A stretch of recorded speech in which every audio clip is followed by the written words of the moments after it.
Welcome back to Tell Me More Stories Told as Podcast. Ready to dive into the world of a true chameleon of music, art, and fashion? Today, we're exploring the life of David Bowie, a man who constantly reinvented himself and left an unforgettable mark on pop culture. He's definitely an icon. And his story is more than just a list of hit songs or acting roles. It's about pushing boundaries and challenging the very idea of what an artist should be. Exactly. And speaking of challenging expectations, even his name, David Bowie, is a reinvention. He was born David Robert Jones, but changed it to avoid confusion with, get this, Davy Jones from the Monkees. Can you imagine the fan mail mix-ups? But that early decision speaks volumes about his awareness of image and identity. Even then, he understood the power of a name, a persona. It's like he was laying the groundwork for the transformations to come. And speaking of transformations, his early musical journey is fascinating. We know him as this glam rock icon, but he started in the 60s playing blues, with touches of folk and soul. Those early influences are crucial. You can hear them echoing throughout his career, even when he's experimenting with electronic sounds or dipping his toes into pop. He wasn't afraid to absorb different genres and twist them into something uniquely Bowie. But it wasn't instant success, Yeah. was it? His first few singles actually flopped. Liza Jane, I Titty the Fool. It's not exactly chart toppers. It's almost comforting to know that even Bowie had to find his footing. But what's interesting is that even in those early tracks, you can hear a restlessness, a desire to experiment that would define his later work. It's like he was searching for the right outlet for his creative energy. And maybe that's where his interest in theater comes in. Yeah. He studied dramatic arts under Lindsay Kemp, who was known for his avant-garde style, incorporating mime in this very theatrical presentation. That's a crucial turning point. Kemp's influence went beyond just stagecraft. It was about pushing boundaries, blurring lines, and embracing the unconventional all hallmarks of Bowie's career. So we have this young Bowie, musically diverse, theatrically trained, and ready to make a splash. And then boom, 1969, Space Oddity arrives. Yeah. Just as humanity is taking its first steps on the moon. What timing? Talk about capturing the zeitgeist. Space Oddity is more than just a song. It's a cultural moment. It introduces us to Major Tom, this astronaut adrift, a symbol of both the wonder and the isolation of space exploration. And it marks the beginning of Bowie's mastery of personas. Major Tom isn't just a character in a song. He becomes a recurring figure, almost a stand-in for Bowie himself, exploring themes of alienation and the search for connection. And it's through these personas that Bowie begins to truly challenge expectations. In the early 70s, he unveils Ziggy Stardust, this androgynous, flamboyant rock star, a complete departure from the clean-cut pop stars of the time. Ziggy was electrifying. He was a challenge to gender norms, a celebration of self-expression, and visually, a spectacle that no one had seen before. He captivated audiences and critics alike. The album, The Rise and Fall of Ziggy Stardust and the Spiders from Mars, is more than just a collection of great songs. It's a rock opera, a story of a rise to fame and a tragic fall, mirroring the rock star myth itself. It's an absolute masterpiece. And if you want to discover more masterpieces from the world of music and beyond, don't forget to hit that subscribe button and join us on Tell Me More for more fascinating deep dives like this one. Ziggy was a game changer. He cemented Bowie's status as a glam rock icon. But even then, he was already looking beyond that label. He was never content to stay in one place, musically or creatively. That's what's so fascinating about him. He had this restless creative spirit. Just when you thought you had it figured out, he'd shift gears and embrace something new. Take his Plastic Soul period, for example. In the mid-70s, he released Young Americans, which was heavily influenced by American soul and funk. He completely immersed himself in the sound and even worked with legendary soul musicians like Luther Vandross. It was a bold move, especially for a British artist who had become so closely associated with glam rock. And not everyone loved it. Some critics accused him of cultural appropriation or simply not being authentic. But Bowie wasn't interested in staying in a box. He wanted to explore, to learn, and to blend those influences into something new and exciting. And speaking of new and exciting, let's talk about his Berlin period.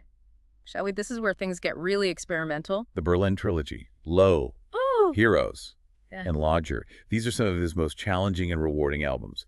He collaborated with Brian Eno, a pioneer of electronic music, and they created these atmospheric, almost abstract soundscapes. They were pushing the boundaries of what popular music could be. These weren't traditional songs with verses and choruses. They were mood pieces, soundscapes that evoked emotions and imagery rather than telling straightforward stories. And they were heavily influenced by krautrock, a genre of experimental rock music that originated in Germany. It was known for its repetitive rhythms, electronic textures, and improvisational approach. It's remarkable how Bowie absorbed these influences and made them his own. He wasn't just imitating krautrock. He was blending it with his own unique sensibilities to create something wholly original. It's a testament to his constant desire to evolve as an artist. He was never afraid to take risks, to experiment, to push himself creatively. And that fearlessness is what makes him so compelling. He wasn't afraid to fail, to alienate some fans, to be misunderstood. He was driven by this inner need to explore new sonic territories and to challenge the expectations of what a rock star could be. And that brings us to the 1980s, a decade where Bowie achieved massive commercial success while still managing to push boundaries and surprise his audience. It's the era of ashes to ashes, under pressure with Queen. And of course, Let's Dance, which became a global phenomenon. He showed that he could create commercially successful pop music without sacrificing his artistic integrity. Let's Dance was a huge hit. But it's interesting how he incorporated elements of his earlier work into the song.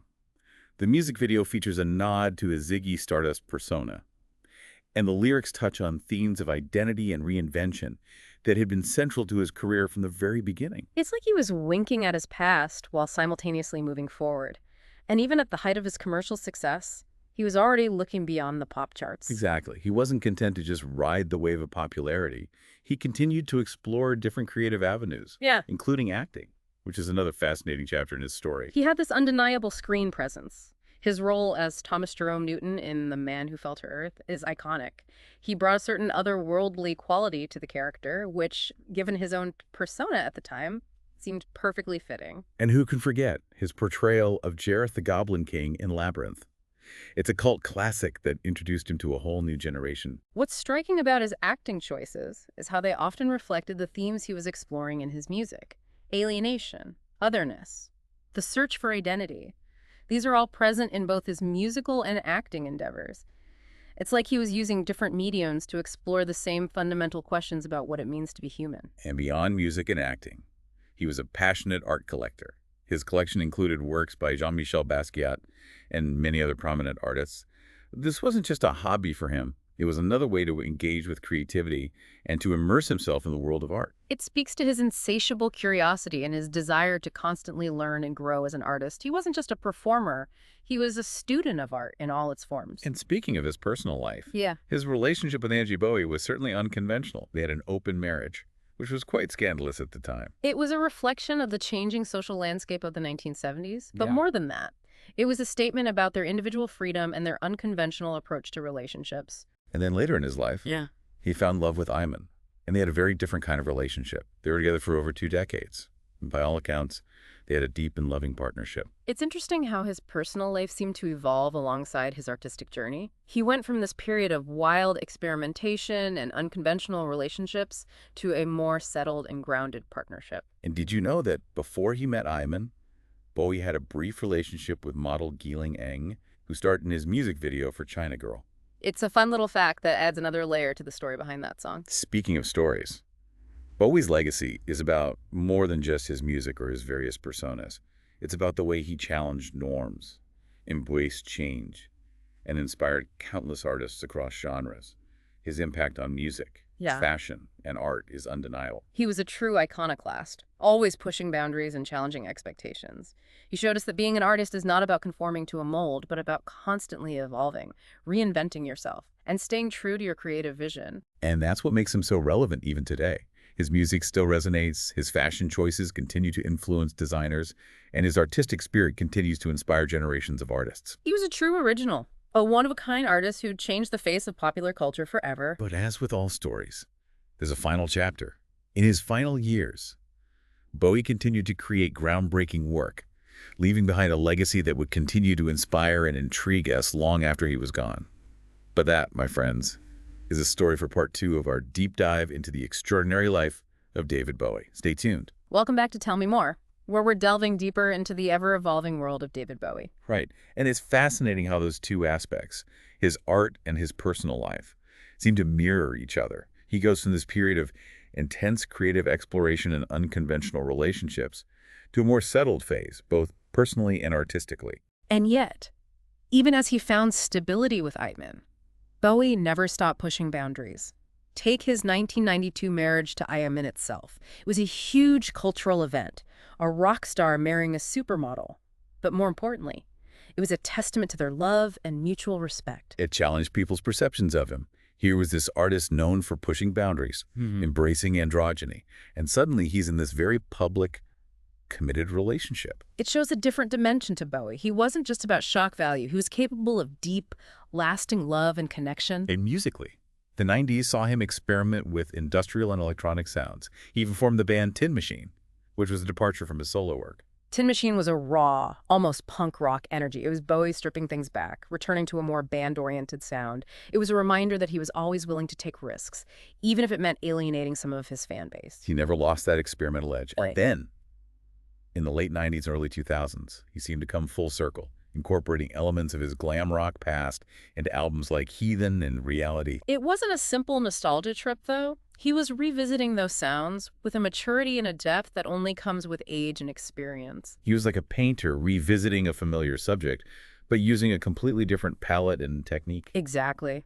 And what's remarkable is that even in his later years, he never stopped innovating. He embraced the internet early on, releasing music online and connecting with fans in ways that were groundbreaking for the time. He was always ahead of the curve, wasn't he? It's like he could sense the shifts in the cultural landscape and adapt accordingly. And that brings us to his final act, a period marked by both profound creativity and a poignant awareness of mortality.